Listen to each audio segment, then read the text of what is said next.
Hello, I'm Steve DeMeester, and on behalf of my colleagues, I'd like to showcase our study on 5-year outcomes of a prospective study on the safety and efficacy of Phasix-ST mesh at the hiatus during laparoscopic paraesophageal hernia repair.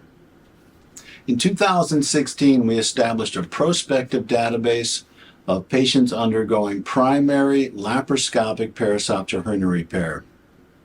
We reported the 1-year results of all patients with objective follow-up in 2020, and at that time, the hernia recurrence rate was 8%.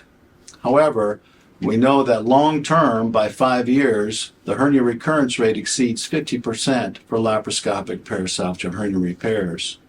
Consequently, the aim of this study was to obtain objective follow-up in as many of these original patients as possible to look at the long-term failure rate with this repair. We were able to get follow-up in 27 of the original 50 patients, or 54%, and found that at a median of 5.25 years, 3 patients had a recurrent hernia. Adding together 5 patients with a known recurrence prior to 5 years, that gave us a 25% hernia recurrence rate at the 5-year mark.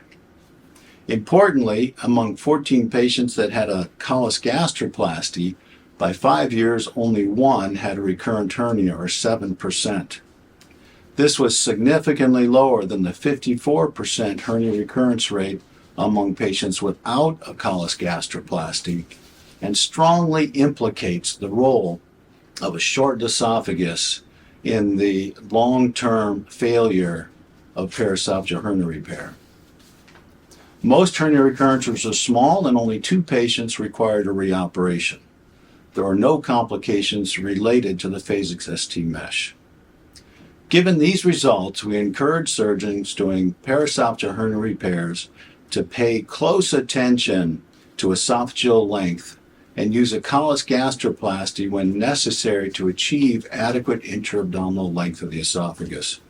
We believe this will help minimize long-term recurrences in these patients. Thank you.